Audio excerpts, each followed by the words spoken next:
Now, when we come back and we do our rectangular profile, here's what I want to think about. Our X start and our start profile. So again, I'm going to come over basically 25 millimeters, an inch over, and then that'll start the line in terms of where it's going to work. I will also have, if you will, 27 mils right up to that edge. And we will do that all the way around. So we'll have a X end profile at 147. That'll be the other side of it. And then obviously we can finish out at 150. This just gives us a little bit of extra clearance for that 4 millimeter bit. Our radius, we'll go ahead and we'll knock those off at 4 mils. And then our Y start at 88. Again, we'll come down to the 84. And then obviously our end profile will be at 4 millimeters, and then we'll also have it so that we just kind of zero out, if you will, right there. When we look at our Z start, because we've already done a face of -1, our Z start is going to be a -1. We'll do another 1 millimeter depth of cut, but because we're doing the actual ends to it, I'm going to take that all the way down 12 millimeters. That'll give us, if you will, a decent start of a thickness, and then we can come back and face off the backside, and we'll have a slightly thinner plate, something similar to this. As we look at that, put that off to the side.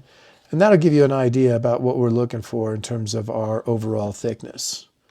So let's go ahead and get that set up in PathPilot. All right, so I've already put the title in, tool holder. This is our rectangular profile. So this is where we're going to work on cutting our outside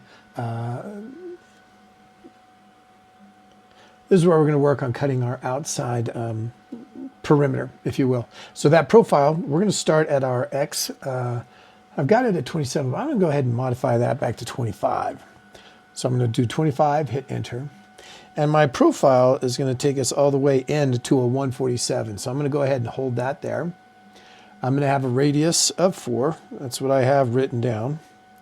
I'm going to do a Y start at 88 millimeters. However, I want the actual edge of it to be at 84. So that'll be the inner part of that, if you will. Then I need to go down again, my Y profile end. I'll have that at 4 millimeters as well. And then I'm going to have the very edge of, okay, so the edge of the block will be at 4 millimeters up, but then the actual edge that we need to finish up on will be at 0 end there. Then we're going to have a 1 millimeter step over. We're going to have a 1 millimeter depth of cut. The interesting thing is because we faced it, we are at -1 millimeters. So that's where we're going to start. And we're going to go down -12 millimeters. We're going to keep the same thing in terms of our G54 because it's still working off that same XY coordinate, 0, 0, right about there. We'll have tool 3, so we don't have to change anything. We're still going to go 15,000 RPM. Again, we'll keep our safe feed rate at 500. We probably won't go as fast because we're on the first cut going all the way around. We have full engagement, and it's not until the second pass that we're at 25%. So we're going to keep that safe and conservative. And again, we'll still go our 150 and 300 mil clearance, and we'll go ahead and post this. It's going to ask where, and I actually have a folder that I remembered is our tool holder. So I'm going to come down in here, click on that. I'm just going to go ahead and open it just to make sure that it puts it in here, and I'm going to click on save. It's now going to load up and list, and this will be our profile cut. So let's go over to the machine and let's go ahead and cut this. All right, I'm going to go ahead and load up the rectangular profile. That way we can cut the outside edge, see what the shape's going to look like. This one will probably take a little bit of time. The facing took approximately 19 minutes in order to accomplish. Again, we could have run it faster. However, it seemed to be doing just fine. 20 minutes, not a big deal.